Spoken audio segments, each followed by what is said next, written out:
Thank you, thank you. Hi, everyone. Last night was good? Good drinks, good rooftop, yeah? Okay. So I'm gonna a little bit introduce myself. So my name is Laura Durieux. It was really great pronunciation. My username on internet is DevGirl, really original.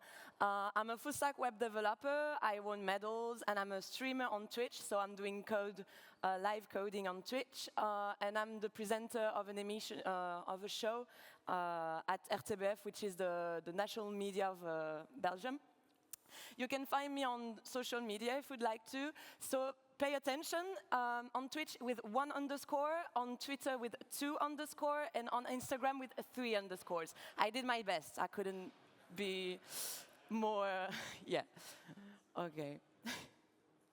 So before starting, I wanted to tell you a little story, a little anecdote that happened to me when I was in college. During my first year, I had an art history class, and I was kind of sad and disappointed that there were only 2 women presented. So I decided to send an email to my teacher and ask him, why do you present so few women in your syllabus?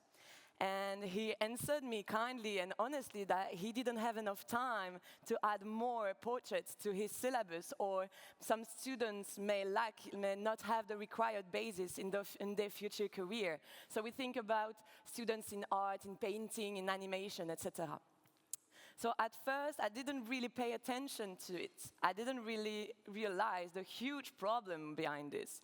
And when I realized it, I started to ask myself a lot of questions. And today, I wanted to share with you 2 of them. The first one is, why are women not considered as the required basis? What do they have less than men? And the second one, and I think the most important, is who is the person or the group of persons who decide what someone deserves more than another to be in a syllabus. So this problem is present in a lot of, in the majority of fields, but today we're only going to talk about computer science, of course, the reason why we are all in here today, our passion. So for me, if you go home today and you remember 2 names of women, this is already a huge win. First question, do you know some name of women in the history of computer science? Yes, you can say it. Ada? Lovelace, Ada Lovelace, yeah. Other name than Ada Lovelace? I'm sorry, I can't hear you. Yeah? Okay. Don't be shy, huh? So let's go discover the stories together. And for that, we need to go back in time, and we're going to begin at the Age of Enlightenment. So the ancestor of computer machines were humans' computer. It was about mathematical calculations, and especially in the astronomy field. Sorry, I'm a bit stressed out right now. These human computers were separated into groups to compute long and difficult calculations. And the work were often divided in a way that they could execute calculations in the same time, in parallel. And this is really funny to observe that already at that time, we were looking to execute tasks at the same time in parallel in mathematics. This is still the case today with your computers. You're still looking for computers that can still do multi-threading, like execute most calculation as possible at the same time. So, like a majority of profession, was dominated by the men. However, the first woman to be quoted in articles about computer science is Nicole Lepaute, who is one of the most famous astronomers of the Age of Enlightenment. With 2 other men, she will calculate the return date of the Halley's Comet for April 13 in 1753, almost exactly as it returned on March 13, so only one month error. As a reminder, they did that by hand with a sheet of paper and a pen. This is extraordinary. Maria Mitchell also made a splash by discovering the first telescopic comet, which means it's invisible to the naked eye. The comet will be named after her, and she will receive a gold medal for her achievements. So in the 19th century, there were quite a few barriers and contradictions regarding women in scientific professions. Despite the fact that they had access to degrees, they were forced to resign as soon as they get married, without saying that a woman that is not married at that time doesn't exist. So complicated. Well, the history of computer science starts in 1840 with a woman that you obviously know. I heard the name before, and if you don't know her, you should ask yourself some serious questions. Who's that Pokemon? Of course, that's Hedy Lovelace. But is she only the first programmer? For me, personally, she's not, but let me explain myself. So this is Charles Babbage, who invented the difference engine and the analytical engine. But he was kind of messy, and he couldn't stand back from his machines.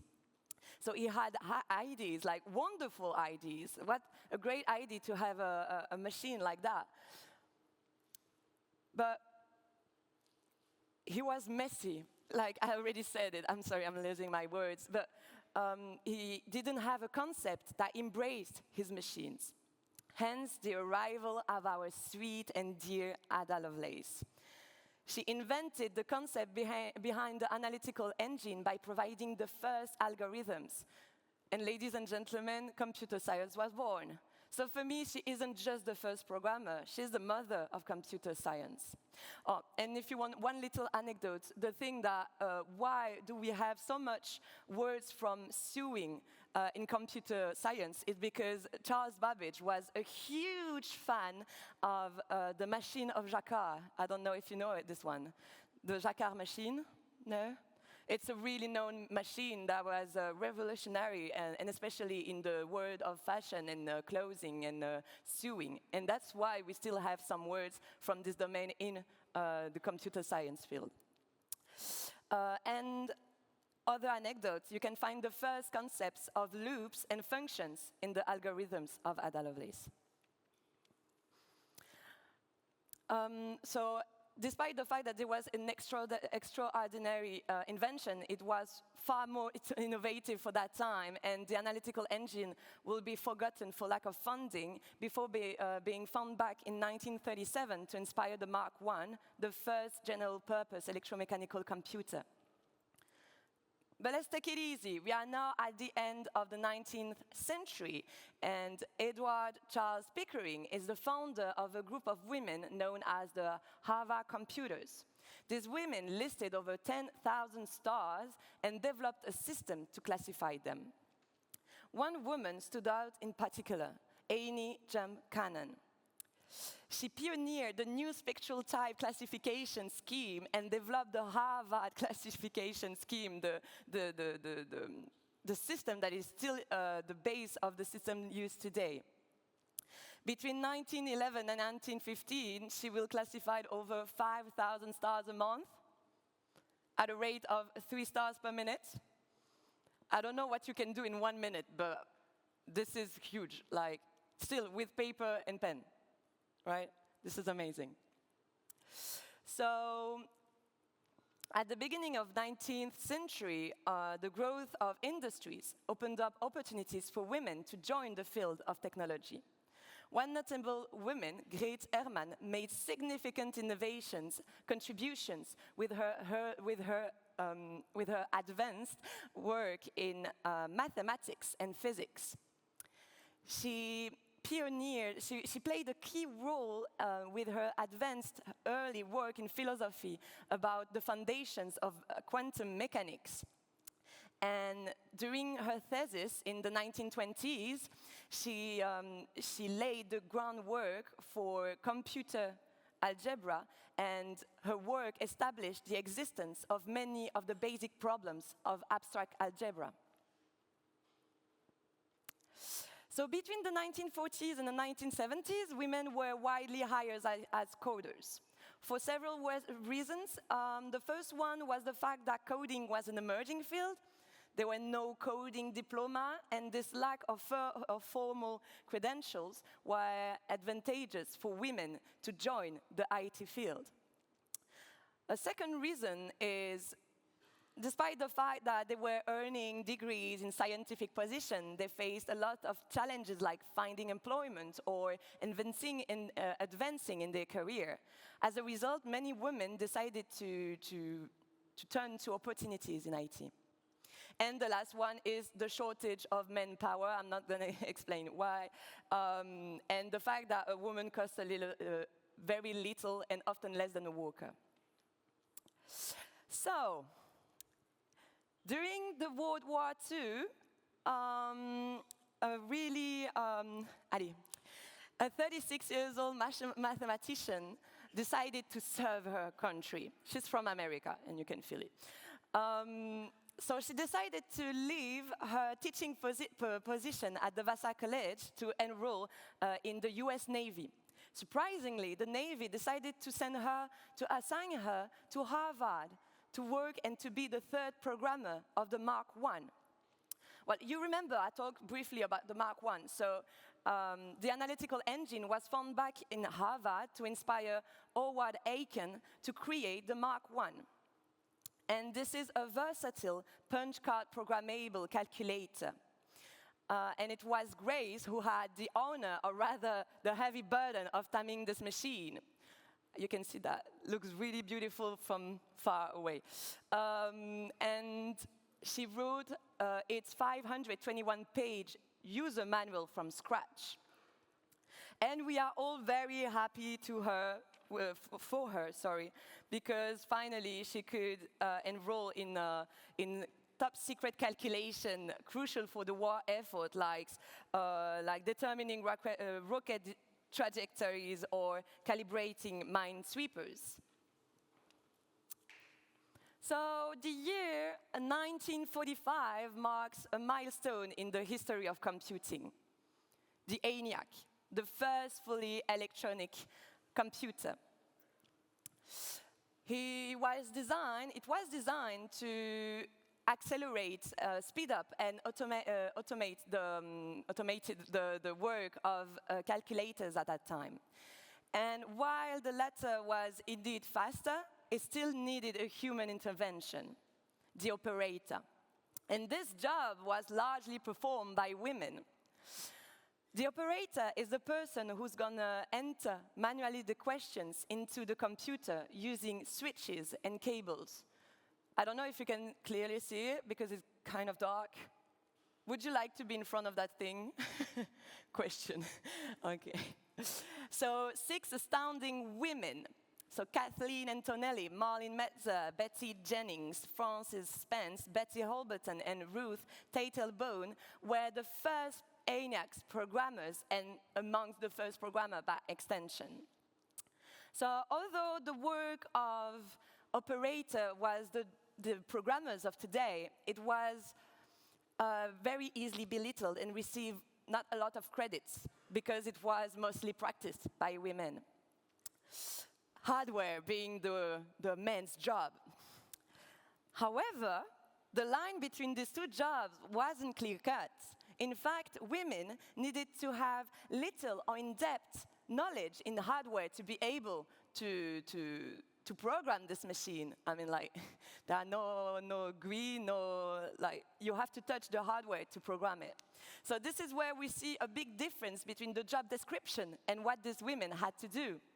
I have little anecdotes about that. The first one, and I think that you know a debugger. What is a debugger? So when you are coding, when you are running a program, all the time there's going to be a bug. There's going to be an error, you're going to be something not working. And what do you use to solve this problem? You use a debugger in your software, you are using to code. And so these women were the ancestors of debugger. Just imagine now, you are in front of it, you have an error. Find it. So this is really amazing how they created a way of working, and a real process to debugging this machine. So they were all mathematics, they all had mathematics degree in common, and they were responsible not only to program it, but to installing it and assembling it. Assembling it, yeah. So we are now in 1942, and a really impressive invention is going to sorry, a significant innovation emerged, unintentionally driven by Hedy Lamarr, a renowned movie star. So to understand that, we need to delve a little bit in her background. So Hedy Lamarr was especially famous for being for her role in the first non-pornographic movie featuring an orgasm in nude scene. And she is also recognized as the face of the Disney's animation movie Snow White. But she found herself in an unexpected role.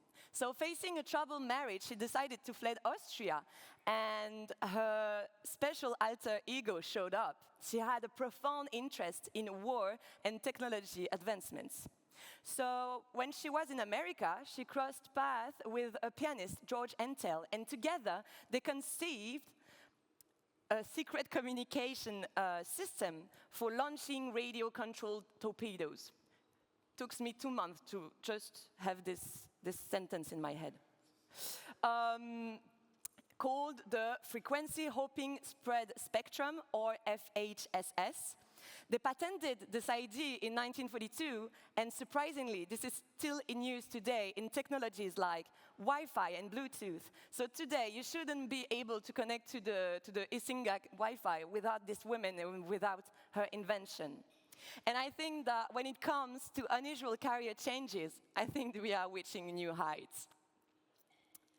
So during the 1950s, a new way of thinking code emerged. So challenges arose that from the constraints of hardware. So programming was evolving faster than hardware, and this is still the case today when you see all the robotics and everything filled.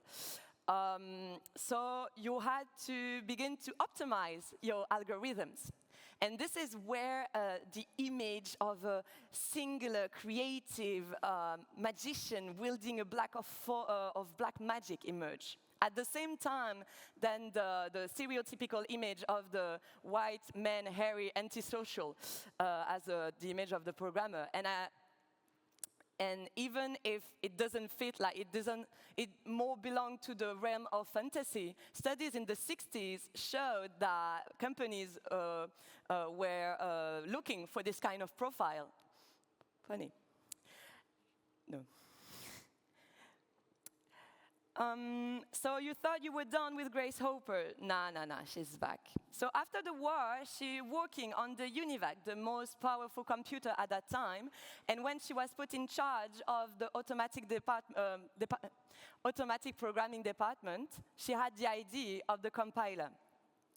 Does everyone know what is a compiler? Is there some people who doesn't know? Like really briefly, a compiler is a software that will translate language programmation languages written in English, so like JavaScript, no, this is not a good example, like Java, like C, C++, C#, and they're going to translate these languages into a language comprehensible by the machine, so assembler or binary. So you don't have to code in binary, yay, or assembler, this is pain in the ass. So in 1949, she had the idea of the compiler called the A0. And facing like, even if this invention was extraordinary, it doesn't take a lot of time before realizing that a lot of manufacturer brands computer was starting to write their own compilers. And in 1949, facing the potential chaos of every brand having their own compilers and everything, with a lot of languages, she decided to call on her old Navy connections and to organize a meeting with all these manufacturers.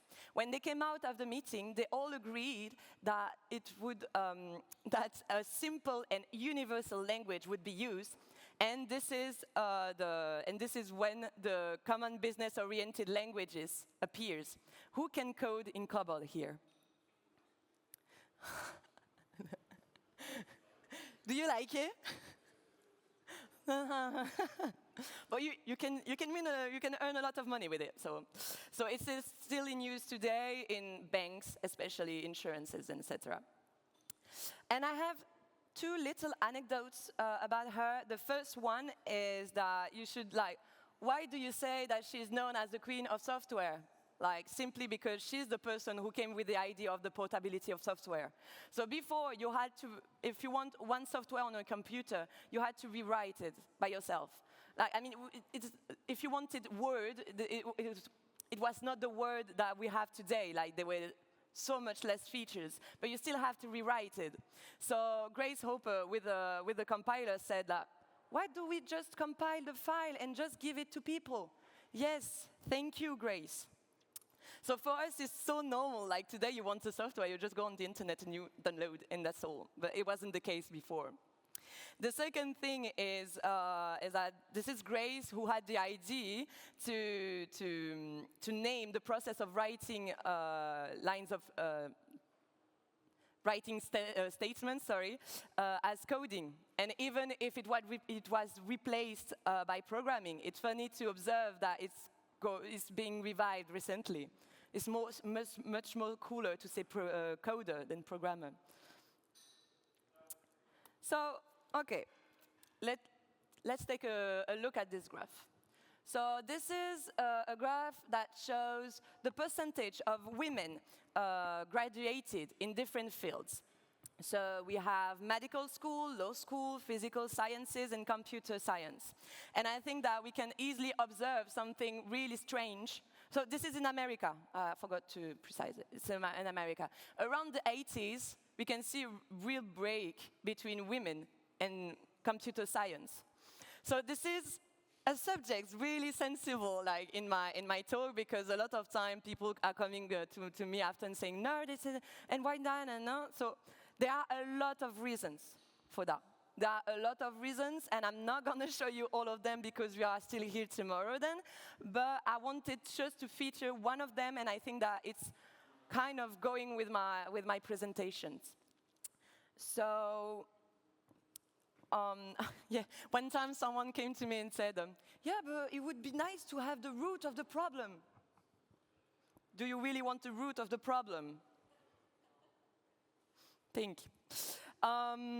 So one of the problems I wanted to show to you is the arrival of the personal computer in 1981. So before 1981, there were already some PCs, but they were not famous, not really known, and students, before arriving in university, never really touched or used a PC as they were rare and expensive, putting everyone on an equal foot. But with the arrival of the personal computer, things changes. When a house bought by a PC, it was all the time put, in general, in the majority, put in the boy room, with the father taking up the role of coach, trying to make his boy being interesting in that. Or the thing is, especially in the advertisement, and I think that you can see that in the ads, the PC was especially shown as a boy thing. And this is the same for, how do you say that in English? Game consoles, like PlayStation, Xbox, and everything. So they were kind of a real influence in the pop culture about for who is the PC. And I think this is kind of natural that women tend to think that this is not for her. So we're going to move on, and today we hear about ChatGPT and intelligence artificial every day. I'm sick of it, but it's okay. During my research, I discovered several women who made great contribution to this field, especially Alice Rocock and Karen Spike-Jones. But we're going to speak about Karen Spike-Jones today. So, scientist and researcher in computer science, her work focuses on automatic natural language processing and information retrieval. Do you know what is natural language processing? Kind of, yes, no? This is kind of important. This is the field where you're going to try to program a computer to understand a language, like a human language. So this is basically the basis of ChatGPT, for example.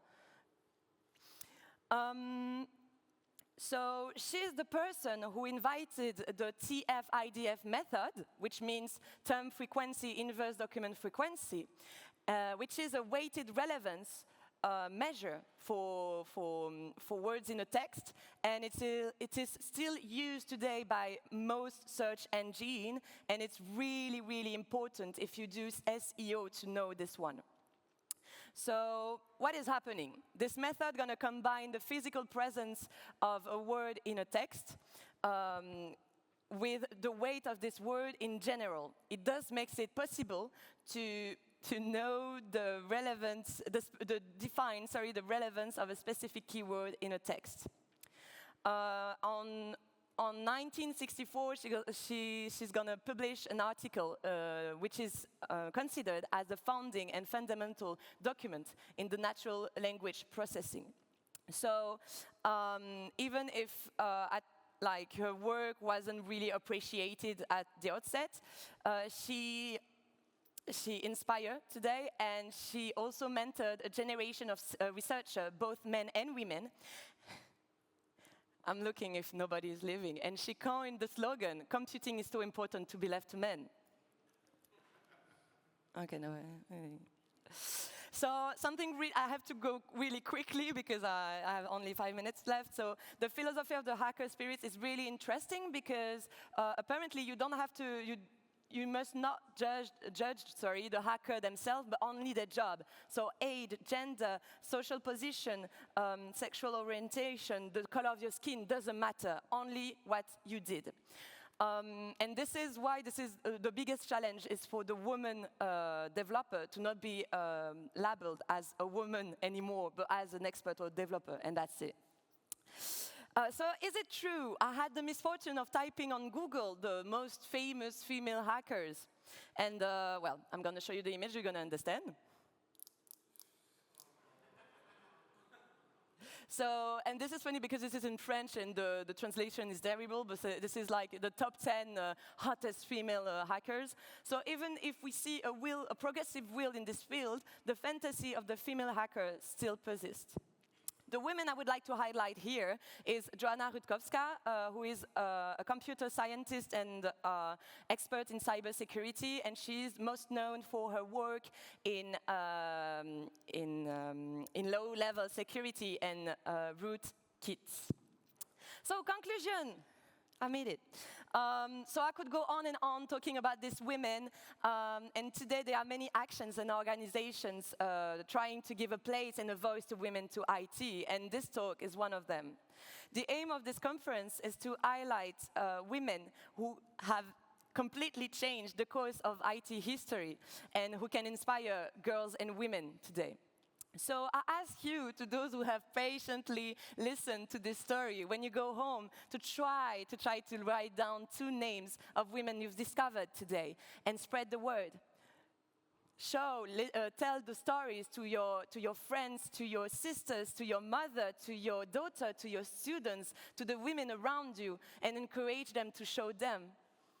These girls, these women, doesn't have to be programmers, but just open up their horizon and show them that being a programmer, no, this is not the right one, and show them that being a girl doesn't have to limit their choices and their dreams.